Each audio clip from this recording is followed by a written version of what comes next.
Please welcome Margaret Torn, President-elect AGU Biogeosciences Section, Senior Scientist and Head of Biosphere Atmosphere Program, Berkeley Lab, and Adjunct Professor, Energy and Resources Group, UC Berkeley.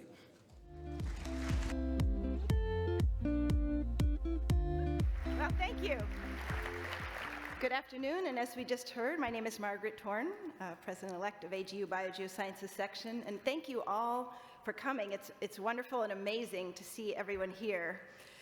I think most of us are here because we recognize the profound challenge of climate change. I mean, we're most of us earth scientists, after all. We also recognize the critical role of both rigorous science and aggressive policy action to address this challenge. The question motivating this session is, how do we talk with each other across the science and policy domains? How can we work together to provide better information and more effective action in concert? So this keynote is set up as a conversation, which is a novel format for AGU, but like many of us, I'm an experimentalist, so we'll see how it goes. Today we're bringing together 5 great scientists, 4 on the panel and our moderator, with someone who has long been a global leader for concrete and effective action against climate change, and we're coming together for a dialogue. I just want to say, I know firsthand that Governor Brown is truly interested in the science that we do at AGU, not just because of his rousing keynote, which he gave here in December 2006, where he famously said, California would damn well pursue climate change mitigation no matter who was president. Yes. But also being 30 years ago, when he had a radio show before he was mayor of Oakland, he invited myself and other people just to come talk about climate change and ecosystems 30 years ago. 2 years ago, he visited our NG Arctic sites in the Arctic, where he and his wife, Ann Goose, dug up a bit of the tundra and kind of investigated on their own. So true scientific curiosity. But for this conversation, we needed a deft, sophisticated moderator, accomplished in his own right, to guide this conversation experiment. So I'm very pleased to introduce our moderator for today's panel, wherever he may be. Come on, Peter. Dr. Peter Gleick.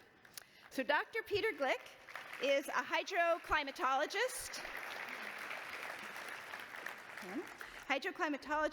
President Emeritus of the Pacific Institute, which has been creating and advancing solutions for pressing water problems for a number of decades, a member of the U.S. National Academy of Sciences, and a MacArthur Prize Fellow, and then most recently, last year he was awarded the Carl Sagan Prize for the popularization of science.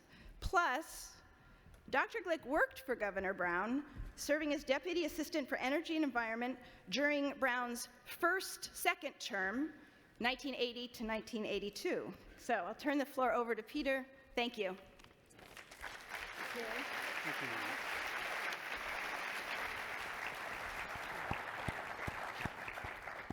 Hello, AGU. Wow.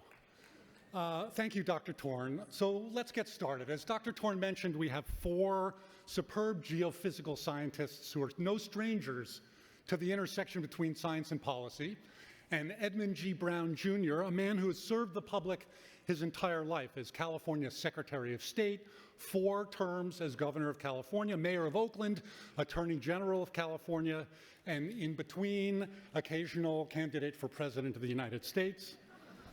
He is the most science-aware and savvy politician that I know. As Dr. Torn mentioned in her opening, I've known the governor for nearly 40 years. When I was 23, between my master's and my PhD at the Energy and Resources Group at Berkeley, I had the opportunity and honor to serve as his deputy assistant for energy and environment. We tackled every possible science-related issue you could think of: pesticides, nuclear power, arsenic and water, arms control policy and space policy, renewable energy, and a lot more. And I will tell you, the governor's interest and knowledge on science and policy issues is legendary, and it's deep. As a scientist, the opportunity for me to learn firsthand about the importance and limitations and the techniques to bring science to policy was unparalleled. I learned I didn't want to be a politician. I wanted to be a scientist. But I also learned quickly how to summarize an issue about science for policymakers, to talk science to policymakers, to balance science and economics and public policy and public health and politics. And for younger scientists in the audience today, my one piece of advice is to take whatever opportunity you have to talk to the public, to talk to policymakers about your science. It's not for everyone. Some of your institutions or colleagues may not support that. I think that's bad, and I think that has to stop. Our departments, our institutions, our agencies, our mentors ought to support public communication of science. But if you're willing and able, testify in state legislatures and in Congress, write letters to the editor or op-eds for your local newspapers, offer to brief local political figures, learn to communicate in new ways. Sometimes, often, you'll be ignored. But I cannot stress enough the need for those of us who are willing and able to do so to be active spokesmen for our science. Without good science, you can't have good policy. With bad science, like we get with climate deniers or anti-vaxxers or self-interested industry representatives, you get bad policy. But the value of continuing to speak out for science is immeasurable, as is the need. So I've introduced the governor. On my left, on your right, it's a problem for me. We have the president of AGU, Dr. Robin Bell, from Lamont Doherty at Columbia University, and one of the world's top polar scientists. She's led 10 expeditions to both poles, discovering sub-ice rivers and lakes and mountains and volcanoes. She is a remarkable advocate for diversity and inclusion in science. As she puts it, she dreams of the AGU as a Spider-Verse for science. She's an avid sailor. She's crossed the Atlantic 4 times with her family, and she wants you to know that her husband has just written a book entitled Live Sustainably Now. Next to her is Dr. Carlos Nobre. Dr. Nobre has a PhD in meteorology from MIT. He's an Earth system scientist from the University of Sao Paulo in Brazil at the Institute for Advanced Studies. He's a foreign associate of the U.S. National Academy of Sciences and has dedicated his scientific career to studying forests and fires. And I would note, just last week, he was the lead quote in a major New York Times story about the ongoing fires in the Amazon. Ms. Amber Mahone is partner at Energy and Environmental Economics, Inc., here in California. She's a leading energy economics consulting firm in San Francisco, where she has worked for over a decade on clean energy transitions. She's led California's analysis of greenhouse gas reduction strategies there, worked with the Energy Commission, the California Air Resources Board, the Public Utilities Commission, and others, and has worked not just in California, but around the country on these issues. And she would like you to know, as I think many of us would, she has 2 young daughters who she hopes will grow up in a more equitable and climate-safe world than we live in today. And next to her is Dr. Michael Mann, Distinguished Professor and Earth Systems Science Center Director at Penn State. Dr. Mann is known for his work in paleoclimatology and climate dynamics, in attribution science, and more. He's received many awards over the years. His commitment to public communications, I would argue, is unparalleled.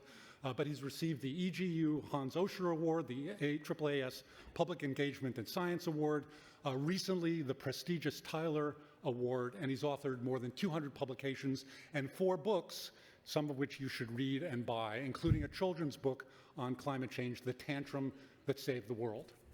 We're going to go 2 by 2. Each scientist was asked to prepare 4 or 5 bullet points addressing what would you want to say about your field if you had the chance to brief a senior political official. The governor will then get to respond as he chooses to those 2 discussions about their particular science. And we're going to start with Dr. Bell and Dr. Nobre. And then we'll hear from the other 2 asking or describing their science from a policy perspective. Dr. Bell. Oh, thank you very much, Peter. My science is the ice and how it's changing on the planet. And what it's become very clear from when 100 years ago, when people were just walking across it and didn't even know how thick it was, that there's a lot of ice. But We've also discovered in the last 15 years that that ice is moving faster. Because it's moving faster, and it's kind of like mozzarella cheese, it's getting stretched. So it means the elevation is dropping, and we can weigh it from space, so we know it's losing mass. Those three fundamental independent observations make it clear that both Antarctica and Greenland are changing faster than we thought. I can still remember the first time a friend of mine told me this. I was standing in the airport, picking up my bag, and you could hear the fear in his voice. We as scientists didn't think that ice sheets could change as fast as they are. And now we're seeing the consequences at our coastlines. Most places in the planet, except where it's still bouncing back from the last ice age, we can see sea level going up. Going up that, you know, probably if you put your hand on your leg, that's how much it's gone up since your grandmother was born, probably. And that's what we're looking for is in the next year, is it going to go up to 100 years, is it going to go up to my waist or over my head? So that's the fundamental observation. The real question is, how are we going to take this knowledge, improve our projections, and intelligently provide it so this knowledge becomes more infused, more woven into our society? Right now, I think the science tends to live off here where we say, this is happening, but what we have to do is figure out how, and this is something we're juggling with at AGU, how do we figure out how to address scientific and societal challenges and weave that knowledge into the decisions we have to make in the future? Thank you. Dr. Nobre.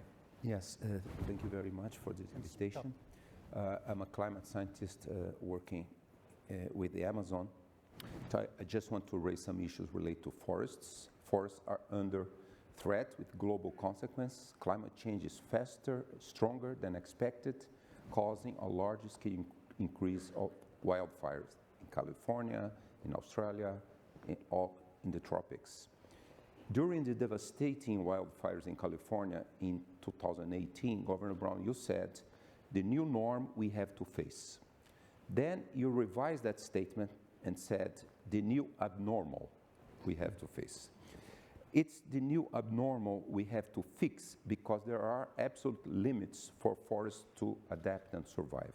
For instance, a large number of studies show that a large portion of the Amazon forest may be at the brink of switching irreversibly to become a dry savanna due to the synergistic combination of global climate change and regional deforestation. Higher temperatures and increased frequency of droughts amplify forest fires.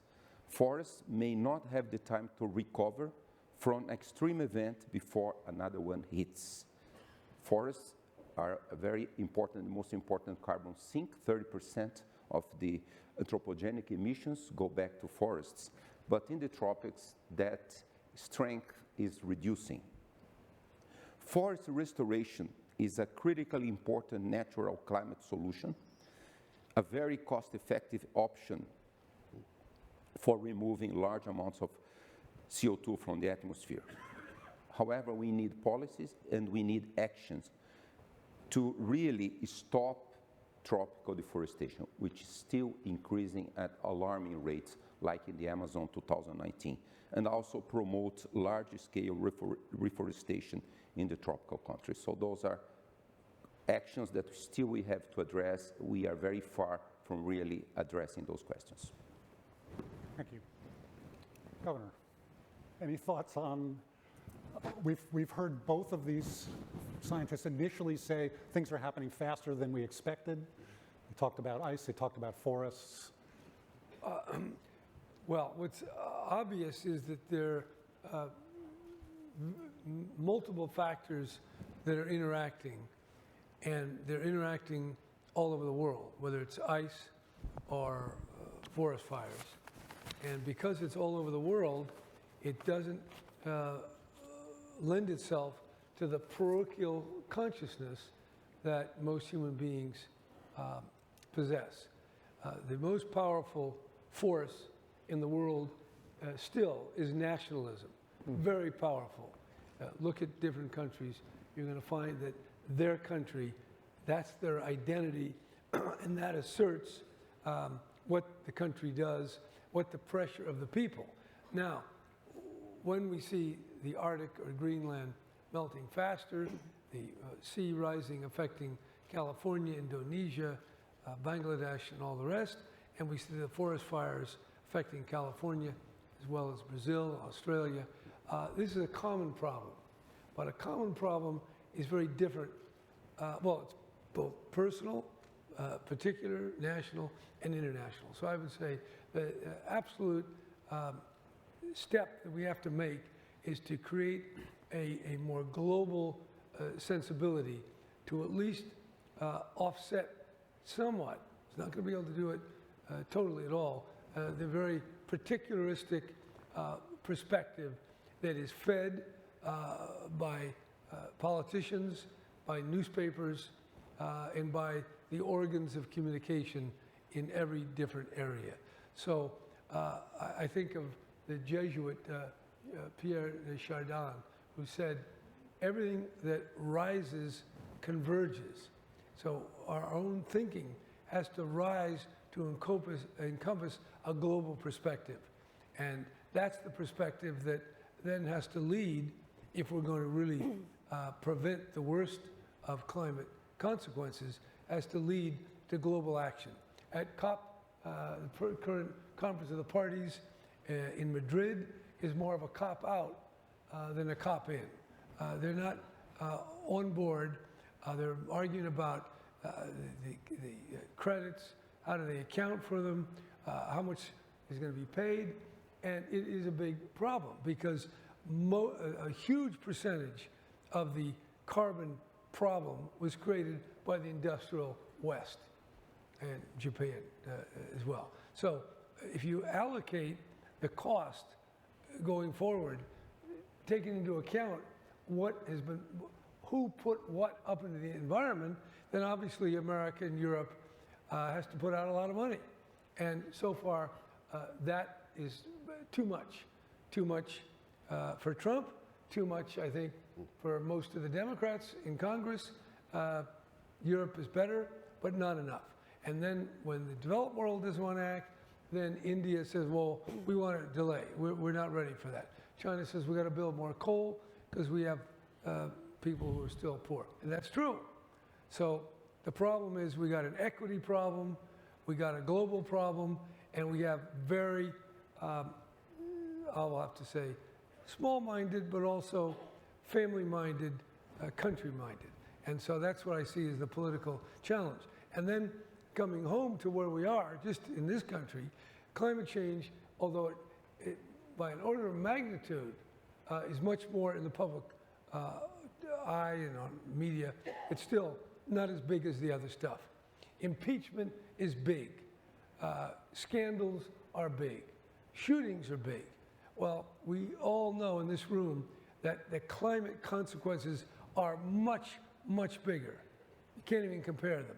But getting that diffuse, big consequence in the minds of the type of media that we have all over the world, we haven't figured it out yet.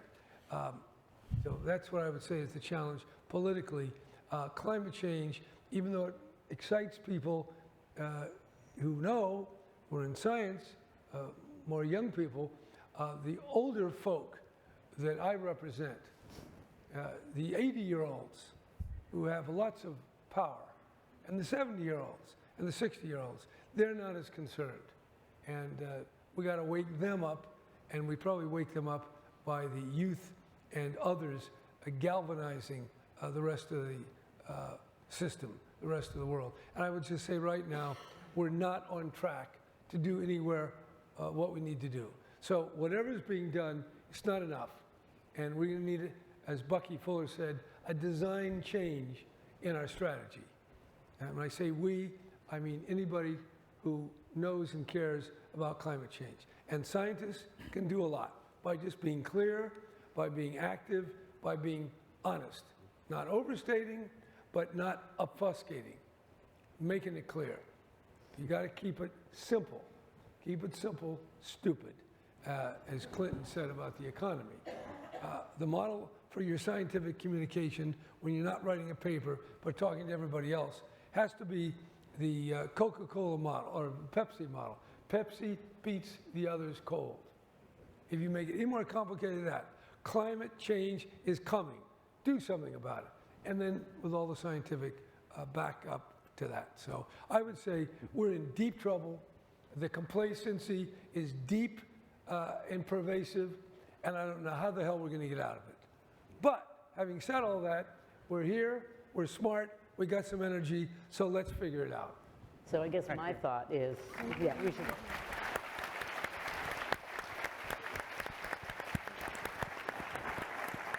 What you're still describing is a world where the scientists are talking to people, right?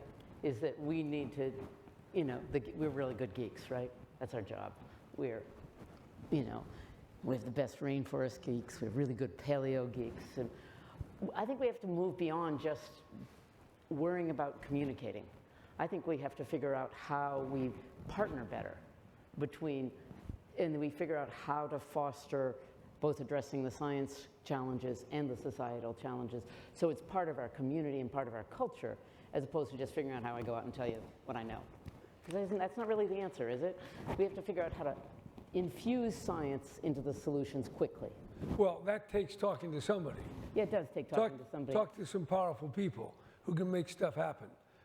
And so certainly in the political world, but I do think the business people, the banks, the insurance companies, and then working through to those industries and those companies and those CEOs who are willing and able. Because money talks, right. The market is God, and we have to get God on our side. So let me ask our last two scientists to add their thoughts about content, about energy, about economics, perhaps about climate impacts and attribution, whatever they choose. And then I'd like to come back to this question about the governor is well known for inviting scientists to come and talk to him, whatever position he held. And I'd like to get some sense from the governor about what he was looking for when he would ask people to come and brief him. But Ms. Mahone. Thank you. So Peter's being very generous in grouping me with these esteemed scientists. What I really do is very simple math, just basically adding up where our carbon emissions are coming from in our energy economy and working backwards from there to say, what would we need to do to reduce those emissions to hit these emission goals that scientists tell us are necessary to avert a 2-degree future or a 1.5-degree future. And the good news is that we basically know how to reduce greenhouse gas emissions, and that's largely with technologies that exist today. We will need new innovations, obviously, and new scientific discoveries, but we can get a long way there with technologies that are already commercialized. But there's a lot of challenges. One of the big ones, of course, is just getting the adoption of those technologies, and that involves a whole diffuse set of decisions from individuals. And we also have a number of challenges kind of in our social system, as you were saying. So there's 3 basic solutions. They're pretty simple. Energy efficiency and conservation across all sectors. Electrification, which is switching away from fossil fuels to electricity, and zero carbon fuels, including zero carbon electricity.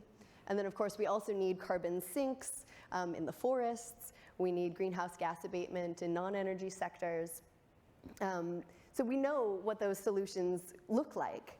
And in California, where I've done most of my work, I've seen incredible progress. Energy efficiency in buildings, fuel economy standards in vehicles, and now decarbonizing the electricity sector. Already over half of California's electricity comes from zero carbon sources, and with SB 100, which Governor Brown signed last year, that will increase to 100% by 2045. Our economy is booming, we have clean tech companies driving innovation and job creation, and Governor Brown has been at the center of so many of those achievements. And when he left office, he left us actually with our hardest challenge yet, which is to achieve carbon neutrality by 2045. And it's clear that he, as well as so many of us, take these challenges really seriously. But we're also facing these other challenges in California and globally, but where I work and where I grew up, we face housing affordability challenges and a homelessness crisis. We have electric power shutoffs from wildfires, to just name two. So I think the theme and the question in this panel is, how can we collectively better explain the relevance of our work, or even adapt our work to be more impactful in the face of these very near-term challenges that we face, given that we also know these really long-term challenges. Thank you. Michael. Okay, well, first of all, Peter, I want to thank you for organizing this panel. I also want to take this opportunity to thank the governor for the leadership that he has displayed at a particularly important moment in time when we lacked leadership on the climate issue at the national level. Governor Brown filled that space, set an example, became a beacon to other governors, to other states, and demonstrated that we can actually act on climate, even in the absence of a president who supports those actions, even with a president who had threatened to pull out of the Paris Accord because of the progress that's being made here in California and other states and municipalities across the country. We're probably going to come close to, if not actually meet, our Paris obligations. Of course, we have to go beyond our Paris obligations if we're going to really conquer this problem. A few points that I would mention. As a scientist, uncertainty is where I spend my time. Climate researchers, we reside at the forefront, the leading edge of scientific understanding. And I can tell you that uncertainty is not our friend. We've already heard some discussion about ice sheet behavior and sea level rise.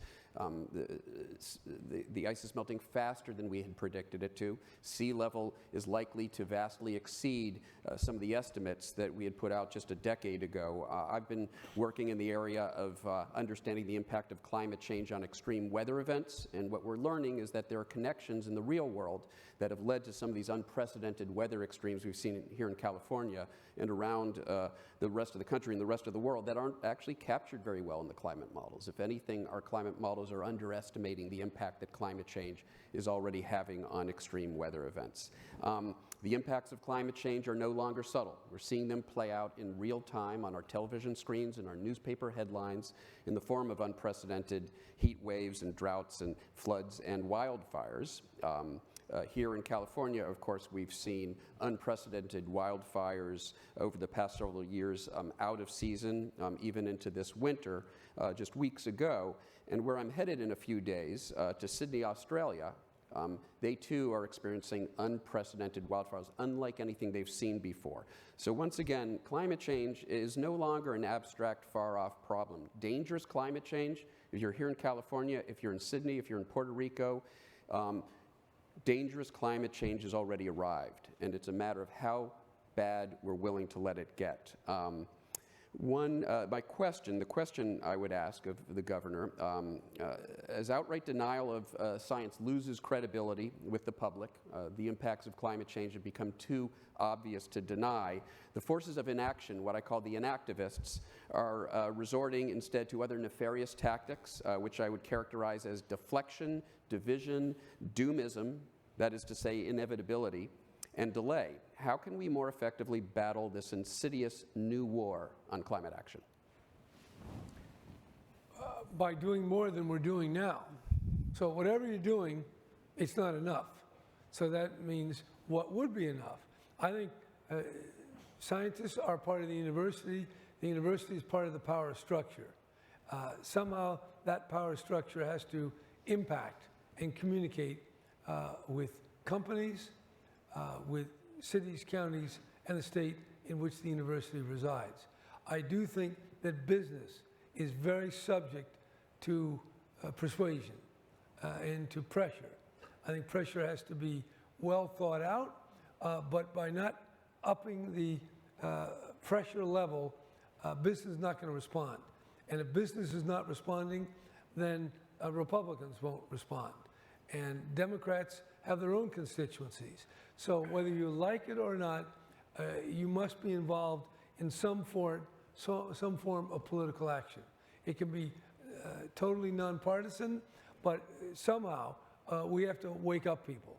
I had 4 separate meetings of no less than an hour with the top man, the CEO of a major oil company, one of the top 10. I won't tell you the name.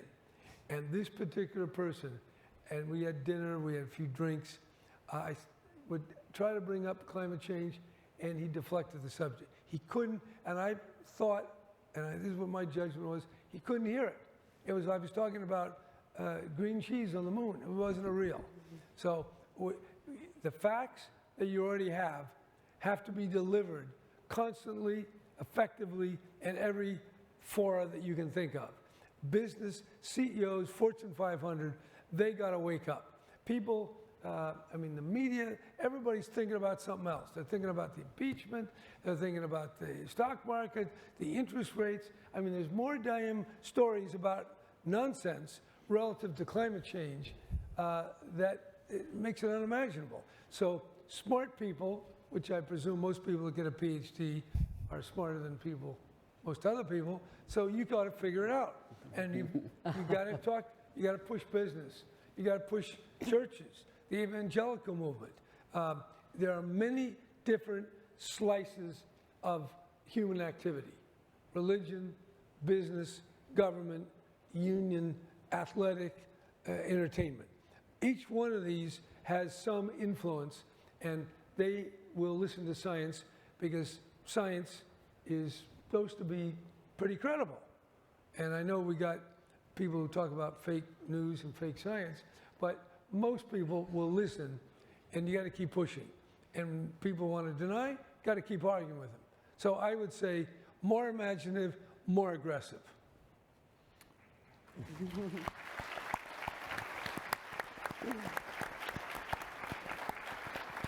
So Dr. Bell, as president of the AGU, first, you have a particular question for the governor about the integration of science and policy, or thoughts for the AGU audience about the issue of science communication in the public sphere. Well, we've really worked hard at AGU to figure out how to better connect our science with communities. And we've actually moved past simply bringing our members to Washington to meet with our congressmen. We actually have a program called Voices for Science, where we bring scientists to our AGU headquarters and build a cadre of scientists who are trained to go back to their communities and then work as a community, as a team, to committing to do the kind of things you're talking about, speak to local communities, speak to their state and local governments. And that's been very effective in terms of infusing the science back into the communities globally. But I guess that's my question for you, is what is, if we see that science needs to be infused, but we don't want science to be political, because we've really worked hard to get our credibility, and if science is political, that's bad. Right. Well, science is not political. Well, you just touched on a big problem. You don't want to get political, but if you aren't in some sense political, nothing's going to happen. So it is a conundrum. And both sides, A, don't be political, be political. Now, as a practitioner of Zen meditation, that's no problem. That's the sound of one hand clapping. But since I never received enlightenment, I've just heard that. So I can't tell you how to do it. Quick thought here. But it is, but I just want to think, there's the big thoughts. Let me be mundane and specific. There's something called the National Governors Conference. They have presentations. AGU could have a presentation there. The National Mayors Conference, the National Conference of State Legislators, the Business Roundtable.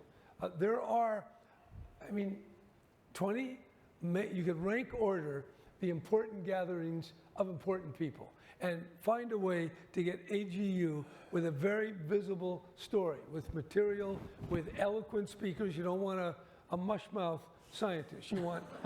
We can all do that. We're really good at that. You want to be articulate and to the point, because the dilemma is we have an attention span problem. I brought some major players to visit a major congressional politician. And these people, scientists, big people, tried to talk to these leaders. It didn't take but a minute to get off topic and get into mundane politics. So you have to be aggressive. You got to stay on topic. You got to be interesting, and you got to get people to listen. And they're already starting to listen. And even this youth movement, that's good. I don't know. I think things often happen from top down. This has to be more from the bottom and the middle. And AGU, you're not the bottom, but you're not the top. So there's a lot that people in this room, people in your organization can do with other organizations that have power. And that's what we think about. We think about ourselves as a convener, and it's interesting your ideas about who we might be thinking about convening with more, because that's, as we think about moving forward, we think that that's the important role for us as society, is to bring people and knowledge together. And your ideas are really interesting about mayors and governors, and we have an awesome network. Because they're there. They're there. They have their meetings once or twice a year, and if you call them 6 or 8 months in advance, you can get on the schedule. And so you can be there. And then when you go there, you have to get more people there. Maybe you get the students or whatever. I mean, it's going to take, whatever you're doing, it's going to take more. But it is not complicated. It's pretty simple if you break it down. Who are the big people who run things? When do they meet? And can you be there and make your point? And my answer to all that, you can figure it out, and you can do it. Yes. Yep. Dr. Mann. Yeah, a good friend of mine just said the other day that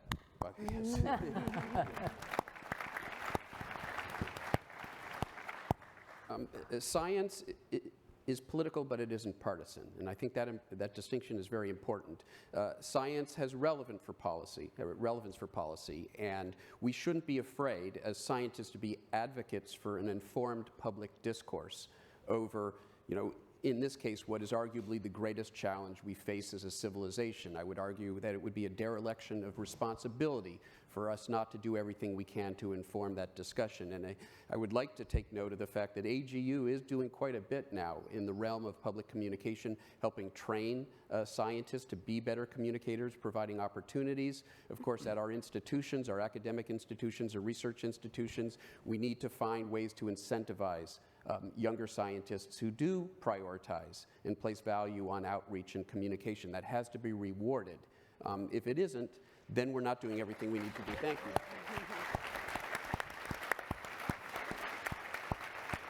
Thank you. I think that's a great point. And I also want to make the quick observation that I'm a hydrologist and a climatologist. The science absolutely influences my views about policy. The trick is you don't want your politics to influence your science. That's a scientific integrity issue. Yes. But it's perfectly appropriate that your politics reflect an understanding of what we know about science, and that's an important distinction to make. Ms. Mahone, you have a question for the governor? I do have a question, thank you. So climate change is obviously a global issue, but Governor, you've worked so long in California and have been at the head of so many important policies. My question is, what do you think is the most successful lesson from California that could be applicable in the rest of the world? And on the flip side, what should California learn from other places? Well, I would say, why is California a leader in climate action?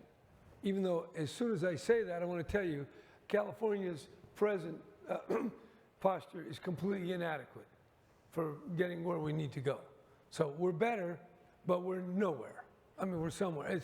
I don't know what the right words are, but it ain't there yet. 400, 500,000 vehicles. We got 22 million cars driving around, 340 billion miles every year, mostly fossil fuel.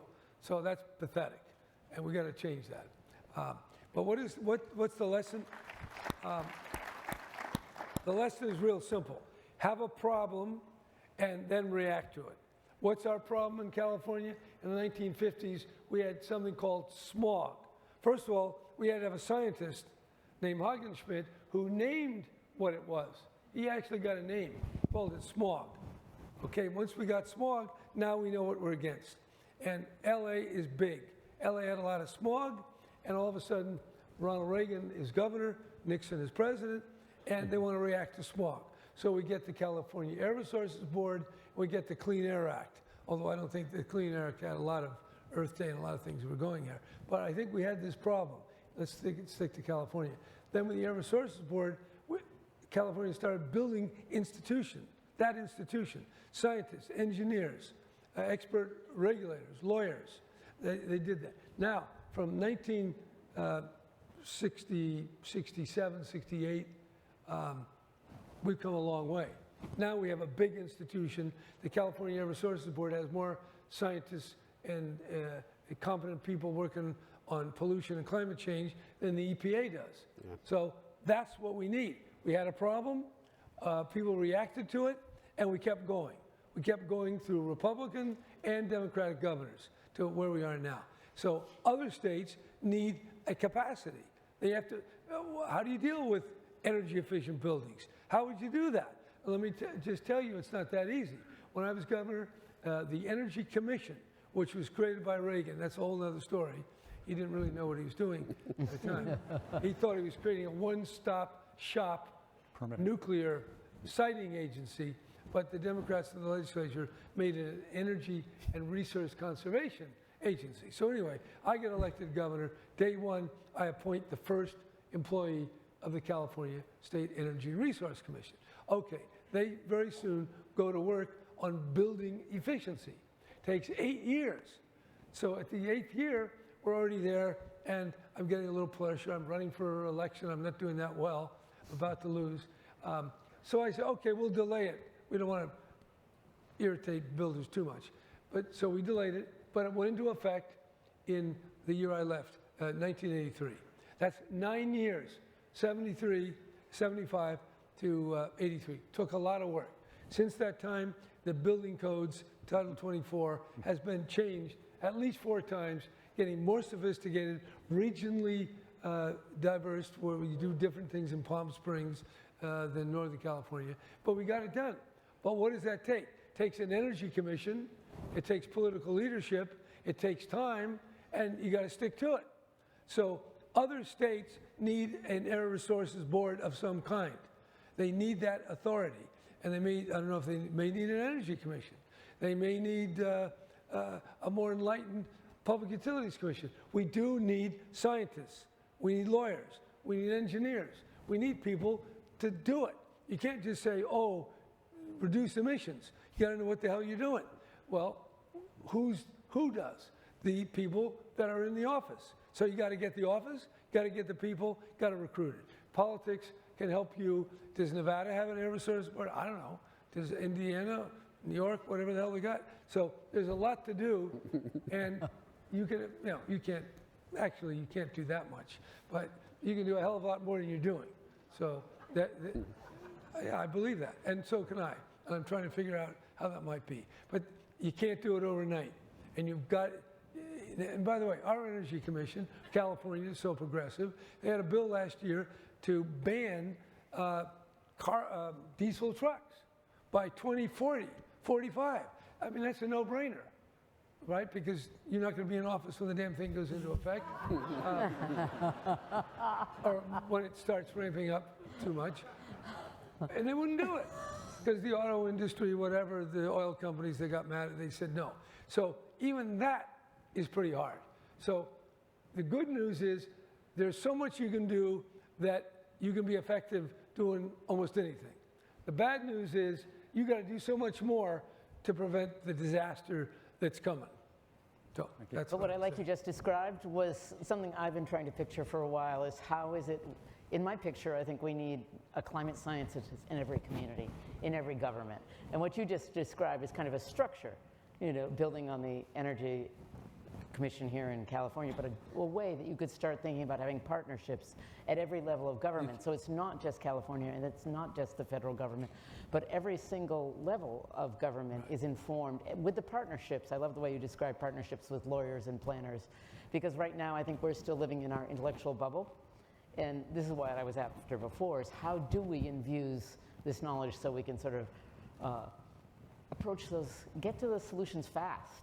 And because it's not going to happen unless we build those partnerships. So I really like that model of, of injecting it right into the structure of governments from local to And that the fuel to make what you said become the reality and increasingly become real is public sentiment. Right. And that's where public feeling has to be engendered, has to be touched.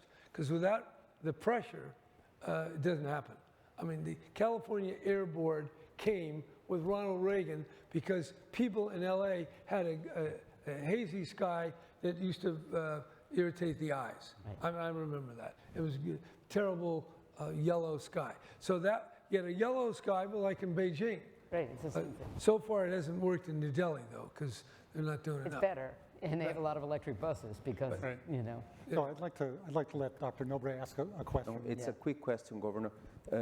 It's an infusion of science, but now coming from an age perspective, educating children. What's your experience in California in terms of making robust climate science really get to the educational system? Well, I'm glad, that's a good point. The University of California has a whole day meeting in Los Angeles tomorrow to deal exactly with how University of California, 10 campuses, the Cal State University system, 23 campuses, can all combine with a coherent strategy of pre-K through 12th grade education, affecting the curriculum. That we can do that. Now, of course, there's a problem. Everybody wants the schools to teach something.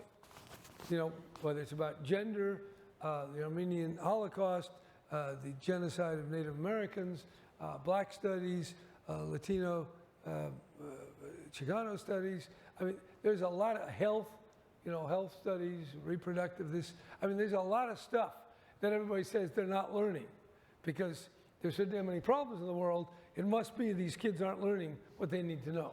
So then people get bills and they start mandating it. So I do think we have to develop the education, but we have to work with the educational curriculum people and do it in a coherent way and balance it. What are the various, how much weight to give what? And I would definitely say climate change is way below in recognition and exposure what its true weight is in terms of affecting our lives and the lives of children in kindergarten, 5th grade. I mean, climate change is pretty real. That's why I think more kids are sensitive than more old codgers. I would also add there is a Cal Teach program that's at the universities but is working to train scientists to speak to young children at the K-12 level about science. And that's an incredible challenge in all of our K-12 educational systems, but also, of course, here in California. Dr. Mann. Yeah, I just want to add on, I'm not sure how many folks are familiar with the National Center for Science Education. Yeah. It's based here in Oakland, California. Yeah. Yeah, they're doing wonderful work in trying to help teachers in K through 12 education who are encountering efforts to prevent the teaching of climate science in schools, who are encountering pushback, and they need help. They need assistance from people who know how to effectively introduce climate curricula into the classroom and to deal with these pushbacks that you encounter in some communities. So please check them out, National Center for Science Education, NCSE. I am on the board of directors, so I'm very proud of the work that I've been able to do for this organization as well. Thank you. So we just have a few more minutes. I want to give the governor one more chance to encourage us somehow in an appropriate way to speak to policymakers, to use our voice, sort of by asking him, he was known for inviting scientists to come and brief him. And unlike many politicians who have a two-minute attention span on these issues, we'd be invited to come and talk for 15 minutes, and 2 hours later, we'd still be discussing critical issues. How do we make your colleagues more like you? First of all, the reason I like to listen to scientists is because they're generally smarter than most of the politicians I had to deal with. So it was more fun, more interesting, more cognitively satisfying than the political work, which is rather mundane and repetitious. So, but if you do that too much, or too obviously, then you might get a moniker, Governor Moonbeam. See?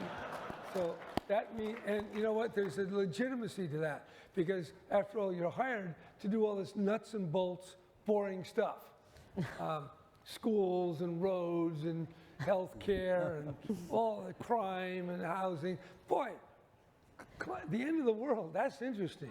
Climate change, melting ice caps, rising sea levels, extreme weather events. Wow, that's really interesting. And then break it down. So, yeah, I find this a lot more interesting. That's true. So you got to balance, but I think it's up to you to make it interesting.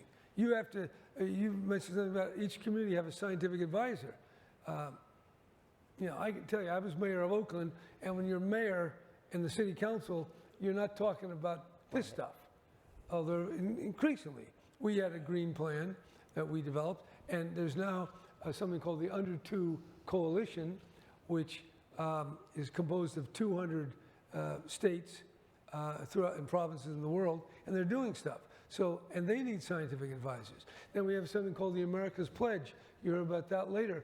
A grouping of businesses, cities, counties who are working on the same thing. So while we're waiting for the big guys at the top to wake up, we at other levels have to act. So I think interface with your local communities. Right. You know, that's what.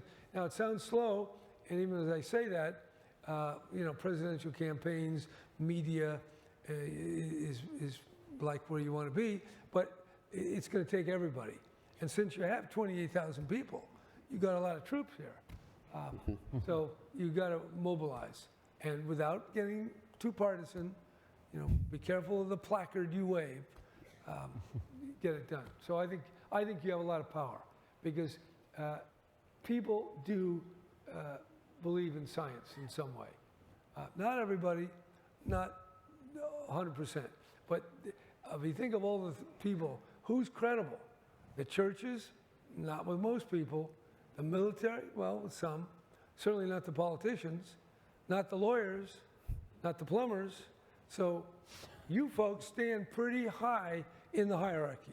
And I think that's your strength. And I think if you bring it about at the local level, the state level, and then these national things that you leadership here at the AGU, I think you ought to go to these places. And if they say no, you can always show up and be in the lobby, put your little program in the lobby. But you can get it done. And you just got to repetitious, penetrate. The one thing that you learn in politics in a statewide, if you want to win elections, you have to have not 100 commercials, you need tens of thousands of commercials. Why is that? You got to say it over and over and over again. So you got to be at these meetings, you got to present material, you got to change it, you got to make it interesting, you got to be persistent. That's, you know, that's the way you do it. And I might just end my little personal vignette. I'm here, I suppose, certainly in part, because my great-grandfather left Hamburg, Germany on a ship in 1849 called Perseverance. And that perseverance is what it takes. So he who perseveres will be saved. So that's my motto for AGU. Thank you.